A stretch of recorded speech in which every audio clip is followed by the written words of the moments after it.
आज हम लोग चैप्टर नंबर 3 मैट्रिसेस स्टार्ट करेंगे। मैं आपको इस लेक्चर में सारे कॉन्सेप्ट्स समझाऊंगी, सारे इलस्ट्रेशंस करेंगे, सारे क्वेश्चंस करेंगे, राइट, सारे एग्जाम्पल्स करेंगे, ठीक है। और आपका जो भी डाउट हो वो आप मुझसे कमेंट सेक्शन में पूछ सकते हो। अब हमारे पास 3 बच्चे हैं, एक का नाम है रितिका, एक का नाम है आशु और एक का नाम है श्रुति। अब मैंने आपको ये बोला है कि रितिका के पास 4 एप्पल है, आशु के पास 2 एप्पल है और श्रुति के पास एक भी एप्पल नहीं है। रितिका के पास 3 बनानास है और आशु के पास 6 बनानास है और श्रुति के पास 4 बनानास है। इसके पास 4 वाटरमेलन है, इसके पास 2 वाटरमेलन है और इसके पास 1 वाटरमेलन है। अब मैं आपसे ये पूछ रही हूँ कि हमें एक ही जगह अगर ये सारी इंफॉर्मेशन चाहिए तो हम कैसे बना सकते हैं। हम क्या करेंगे, अगर मैं आपको ये बोलूँ ये रितिका है और रितिका के पास जितने भी एप्पल्स है वो आप यहाँ पर लिख दो। हमारे पास रितिका के 4 एप्पल्स है, राइट। ऐसे ही हमारे पास आशु के कितने एप्पल्स है? 2, तो हम यहाँ पे क्या लिख सकते हैं? 2, राइट। ऐसे ही हमारे पास श्रुति के कितने एप्पल्स है? 0, तो हम यहाँ पे लिख सकते हैं श्रुति के 0 एप्पल्स है। सिमिलरली बनाना जो है वो रितिका के पास कितने हैं? 3, तो हम यहाँ पे लिखेंगे 3। ऐसे ही आशु के पास कितने बनानास है? 1 2 3 4 5 6 बनानास। और ऐसे ही श्रुति के पास 4 बनानास है, राइट। और लास्ट हमने क्या लिया था? वाटरमेलन। जो रितिका है उसके पास है 4, आशु है उसके पास है 2 और श्रुति है उसके पास है 1। अगर आप यहाँ देखोगे तो सिर्फ अगर मैं ये वाली इंफॉर्मेशन उठाऊंगी तो हमारा क्या बन रहा है? 4 3 4 2 6 2 0 4 1, जिसमें हमें ये चीज पता है कि ये वाली जो चीज है ये एप्पल्स डिनोट कर रही है, ये बनाना और ये वाटरमेलन। और ये सारा डेटा है रितिका का, ये आशु का और ये श्रुति का। तो मैट्रिक्स एक तरीके से क्या होता है, अब आप मेरे साथ लिख सकते हो। Matrix is a rectangular arrangement of elements.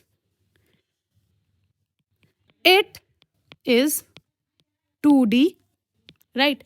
अब इसमें अगर आप देखोगे तो हमारे पास रोज भी है और कॉलम्स भी है।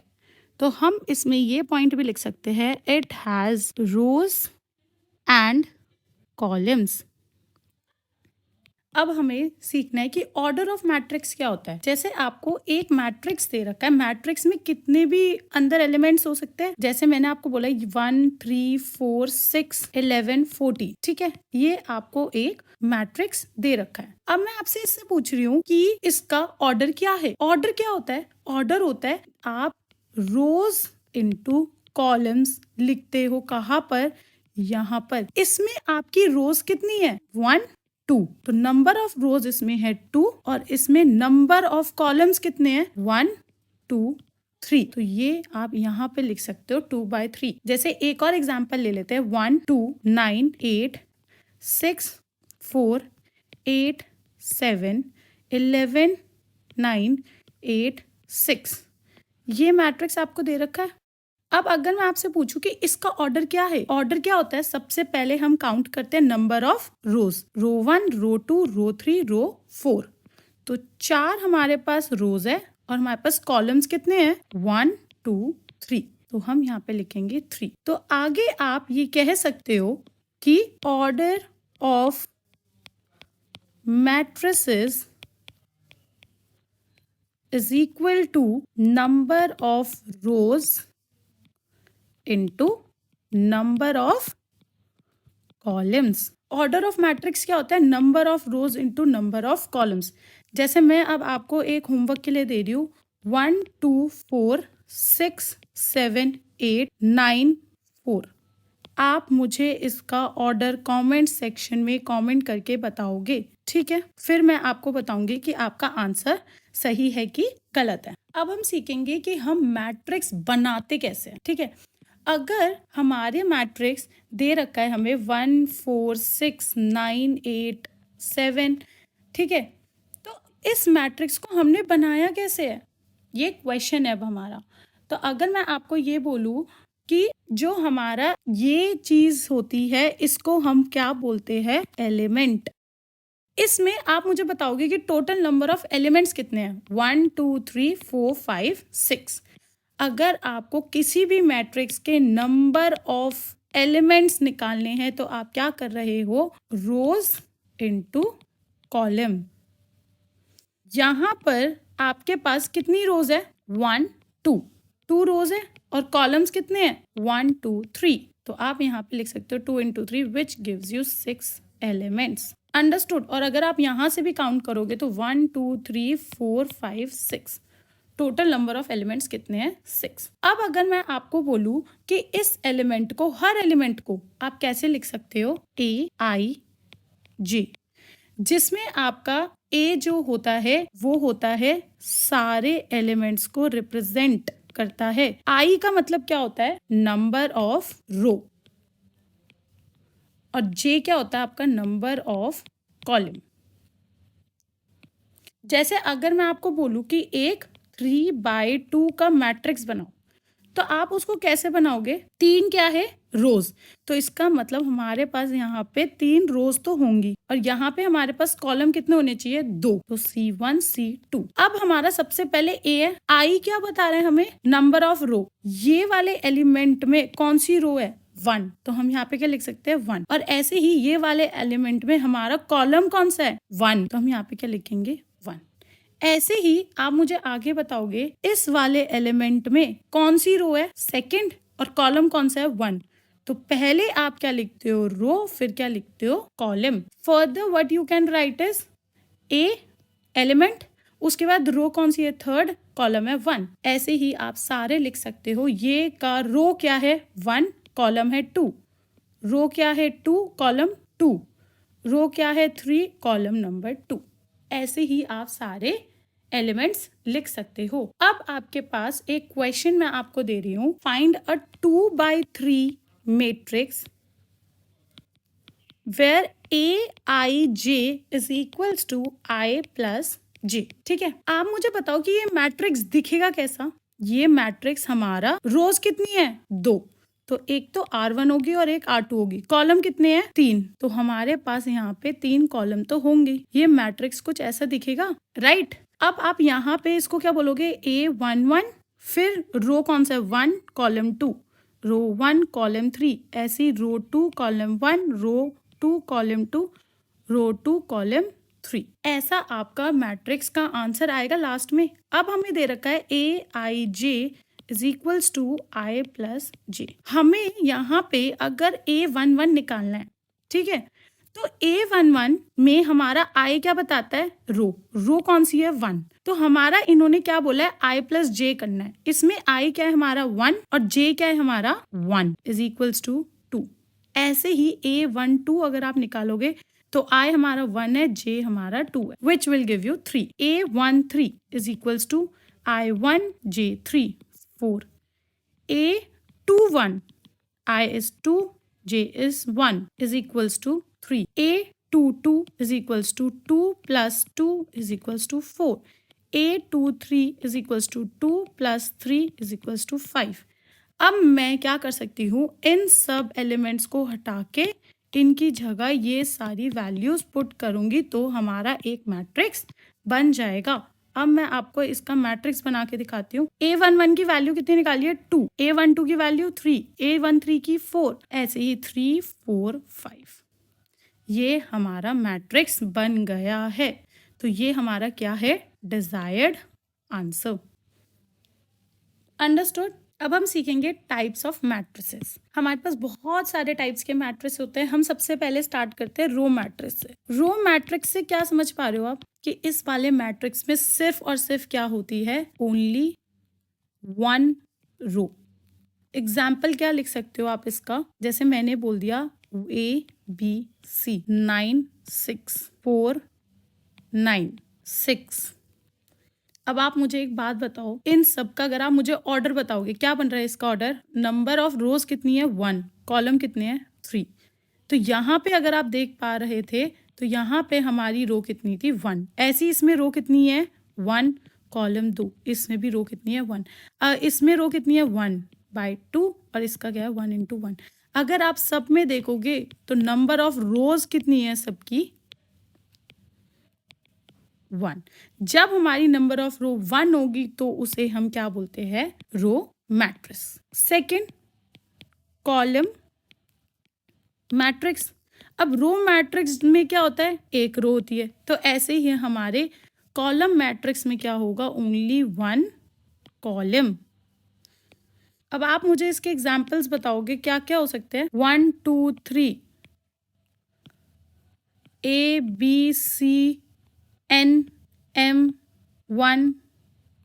सबके ऑर्डर बताओ मुझे, क्या आ रहे हैं? कॉलम रो कितनी है? 3, कॉलम 1, रो 3, कॉलम 1, रो 2, कॉलम 1, रो 1, कॉलम 1। अब आप सब में क्या देख पा रहे हो? कॉलम किस में कितने हैं? सब में कॉलम कितने हैं? 1। तो इसका मतलब ये सारे हमारे एग्जाम्पल्स हैं कॉलम मैट्रिक्स के। अब हम थर्ड टाइप पे चलते हैं, स्क्वायर मैट्रिक्स। स्क्वायर मैट्रिक्स से क्या समझ रहे हो? स्क्वायर मतलब जिसमें हमारे नंबर ऑफ रोज इक्वल होते हैं नंबर ऑफ कॉलम्स के। अगर हमारी एक कॉलम है ना तो एक ही रो होगी, जैसे इसमें।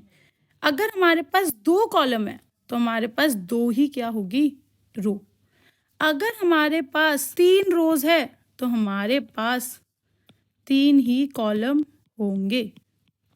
तो अगर आप सबका ऑर्डर देखोगे तो क्या बन रहा है? 1 × 1, 2 × 2, 3 × 3। जब आपके नंबर ऑफ रोज बराबर होते हैं नंबर ऑफ कॉलम्स के तो उसको क्या बोलते हैं? Square matrix. ठीक है। Fourth, diagonal matrix. Diagonal matrix मतलब जिसमें सिर्फ और सिर्फ डायगोनल में एलिमेंट्स होते हैं, बाकी सारे एलिमेंट्स हमारे कैसे होते हैं? 0। डायगोनल मतलब ऐसे, ठीक है। और ये कैसा होना चाहिए? स्क्वायर मैट्रिक्स होना चाहिए। इसकी 2 कंडीशन क्या है? सिर्फ डायगोनली आपके एलिमेंट्स होने चाहिए और स्क्वायर मैट्रिक्स होना चाहिए। तो स्क्वायर मैट्रिक्स मतलब हमारे नंबर ऑफ रोज और नंबर ऑफ कॉलम्स क्या होने चाहिए? इक्वल और सिर्फ डायगोनल में होने चाहिए। तो अगर मैं यहाँ पे लिख रही हूँ डायगोनल में 1 2 3 तो बाकी सारे एलिमेंट्स हमें कैसे चाहिए? 0, क्योंकि वहां पे तो एलिमेंट होने ही नहीं चाहिए। और ये स्क्वायर मैट्रिक्स है। कैसे? अगर आप इसका ऑर्डर देखोगे तो क्या है? 3/3। ऐसे ही मैं एक और एग्जाम्पल से आपको समझा देती हूँ। मैंने लिखा है x और y, इसके डायगोनल में सिर्फ एलिमेंट्स और बाकी सारे एलिमेंट 0 है। क्या ये एक स्क्वायर मैट्रिक्स है?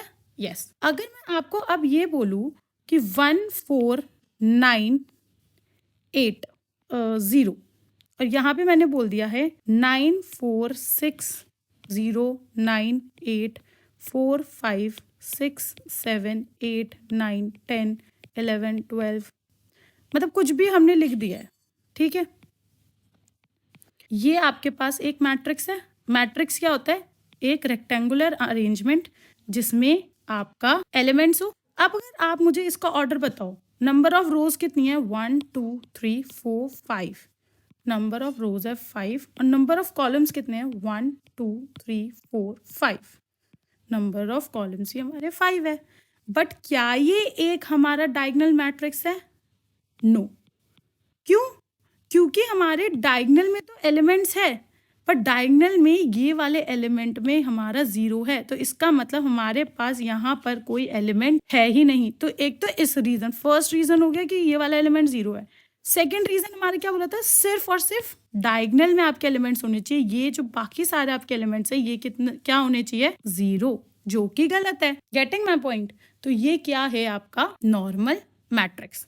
इसको आप अगर क्लासिफाई करोगे तो स्क्वायर मैट्रिक्स भी बोल सकते हो, बट एक ये डायगोनल मैट्रिक्स नहीं है।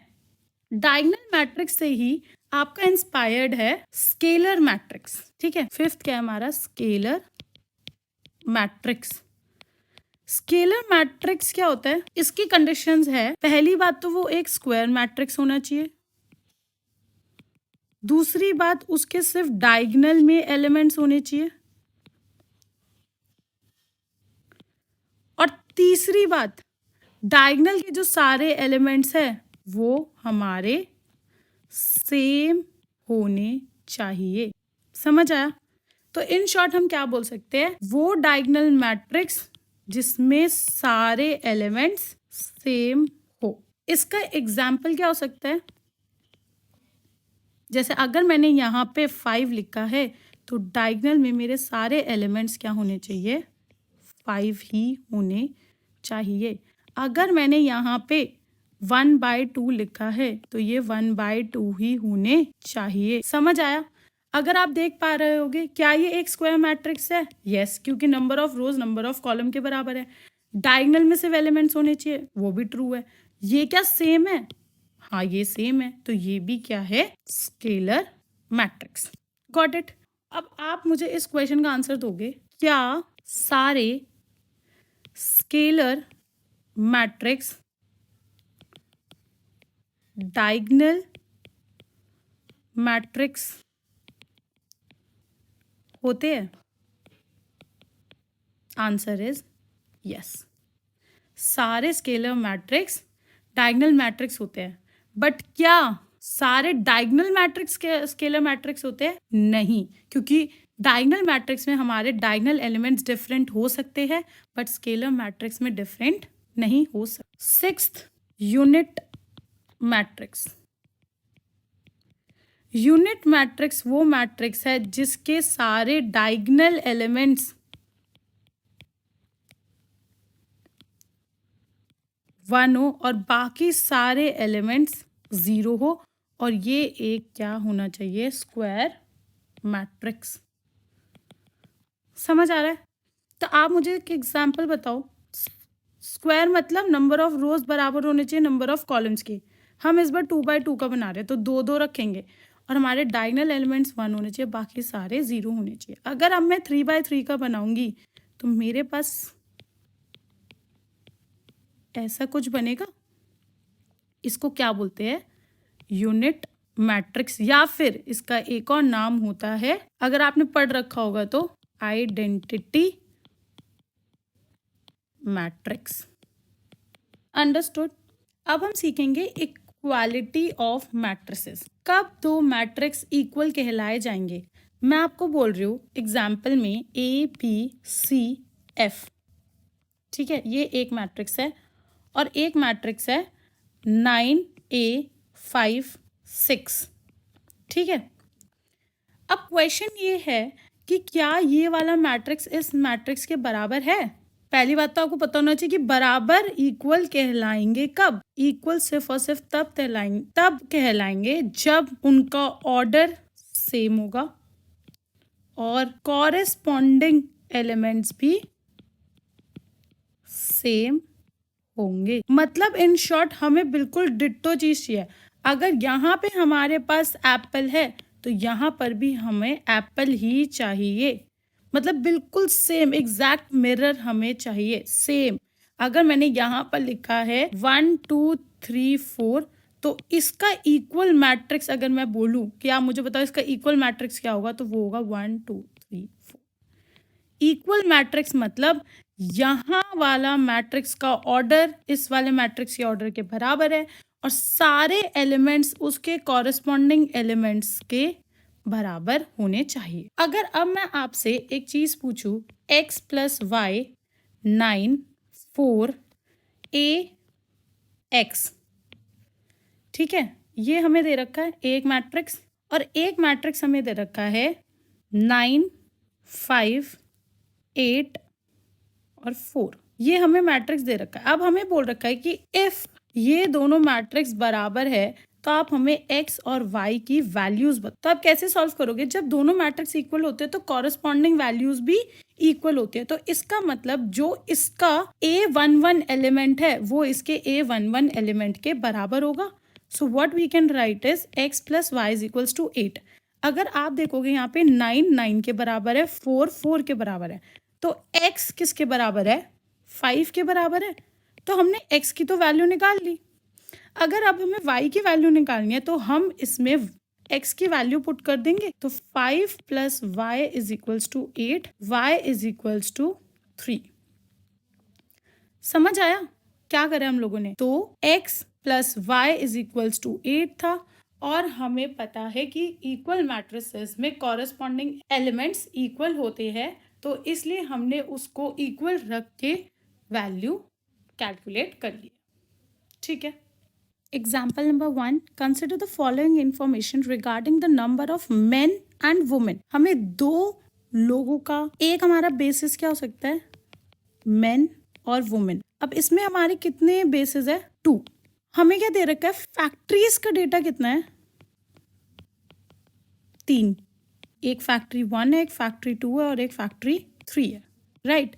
आगे क्वेश्चन में हमें डेटा दे रखा है कि कितने मेन काम करते हैं फैक्ट्री 1 में और कितनी वुमेन काम करती है फैक्ट्री 1 में। ठीक है। Represent the above information in the form of 3/2 matrix. हमें ऑर्डर क्या दे रखा है? 3/2। इसका मतलब हमें रोज क्रिएट करनी है 3 और कॉलम्स क्रिएट करने हैं 2। तो हमारा जो मैट्रिक्स होगा उसमें रोज कितनी है? 3, R1, R2 और R3। कॉलम कितने क्रिएट करने हैं? 2। यहां तक क्लियर है? अब हम आगे चलते हैं। What does the entry in the third row and second column represent? हमें उसने पूछा है कि थर्ड रो में एंड सेकेंड कॉलम क्या एंट्री रिप्रेजेंट करेंगे अगर हम ये वाला मैट्रिक्स बनाएंगे। अंडरस्टूड। अब हमें यहाँ पे कॉलम में 2 ही रखने हैं, तो 2 हमारा किस बेसिस पे हो सकता है? मैन और वुमेन के बेसिस पे। तो हम C1 को मान लेते हैं कि वो मैन को रिप्रेजेंट कर रहा है और ये वुमेन को रिप्रेजेंट कर रहा है। ठीक है। और हमारे पास 3 कौन से बेसिस हो सकते हैं? फैक्ट्री 1, फैक्ट्री 2 और फैक्ट्री 3। तो इसका मतलब हमारे मेन फर्स्ट फैक्ट्री में कितने काम कर रहे हैं? 30। और हमारे मेन सेकेंड फैक्ट्री में 25 काम कर रहे हैं और हमारे मेन थर्ड फैक्ट्री में 27 काम कर रहे हैं। ऐसे ही सिमिलरली वुमेन का भी आप लिख सकते हो 25, 31 एंड 26। अब उसने हमसे क्वेश्चन पूछा है थर्ड रो, दिस मीन्स 27 या 26, और उसने सेकेंड कॉलम दिस एंट्री हमारा क्या रिप्रेजेंट कर रही है? 26 हमें रिप्रेजेंट कर रहा है कि हमारी 26 वुमेन काम कर रही है इन फैक्ट्री नंबर 3। समझ आया? Now moving on to the next example which is example number 2। If a matrix has 8 elements, number of elements हमारे कितने हैं? 8। What are the possible orders it can have? Order क्या होता है? Number of rows into number of columns, right. अगर मैं आपको ये बोलूं कि पहला ऑर्डर क्या हो सकता है, अगर मैं एक रो रखूं तो हमें कितने कॉलम रखने पड़ेंगे? 8। पहला तो ये हो गया हमारा ऑर्डर। दूसरा क्या हो सकता है, अगर मैं 2 रखूं तो कितने कॉलम रख पाऊंगी? 4। ऐसे ही अगर मैं यहाँ पर 4 रखूं तो 2 रख पाऊंगी और 8 रखूंगी तो 1 रख पाऊंगी। These all are the possible orders if you want to have 8 elements. Understood? Now moving on to the next example. Construct a 3/2 matrix. हमें कैसा बनाना है? 3/2 मैट्रिक्स। तो हम उस मैट्रिक्स को बोल देते हैं A है। फॉर एग्जाम्पल 3 मतलब हमारी रोज कितनी है? 3। तो इसका मतलब हमारे पास 3 रो है और 2 कॉलम है। अंडरस्टूड? तो आप वो मैट्रिक्स कैसा दिखेगा? A रो लिखते हैं और फिर कॉलम लिखते हैं, रो लिखते हैं फिर कॉलम लिखते हैं, रो लिखते हैं पहले फिर कॉलम लिखते हैं, रो कॉलम, रो 3 कॉलम 1, रो 3 कॉलम 2। तो आपका मैट्रिक्स कुछ ऐसा दिखेगा। अब उसने हमें बोला है कि हमारा जो एलिमेंट है वो रिप्रेजेंट कैसे कर रहा है? 1/2 I माइनस 3j। अंडरस्टूड? अब हम सबसे पहले एलिमेंट निकालते हैं A11। इसमें हमारा I है 1, j है 1, तो half 1 minus 3 times of 1 which is equals to half 1 minus 3 which will give you -2।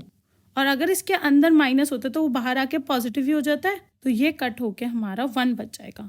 हम साथ साथ अपना मैट्रिक्स भी फॉर्म करते रहते हैं जैसे जैसे हम एलिमेंट्स निकालते जा रहे हैं, ठीक है। 1 अब हम कौन सा निकाल रहे हैं, A21, तो हाफ आई है हमारा 2 माइनस 3 जे है हमारा 1 is equals to half 2 minus 3 is equals to half minus 1 1/2 will give you 1/2, तो हमारे ये एलिमेंट आ रहा है 1/2। ऐसे ही अब हम निकालेंगे A31, half 3 minus 3 into 1 is equals to half 3 minus 3 is equals to 0/2 is equals to 0। यहाँ पे हमने ये एलिमेंट निकाल लिया 0। अब हम आगे चलते हैं। अब हम कौन सा एलिमेंट निकाल रहे हैं, ये वाला A12 हमें दे रखा है half I1 minus 3 times of J which is 2, right, is equals to half 1 minus 3 2 6, half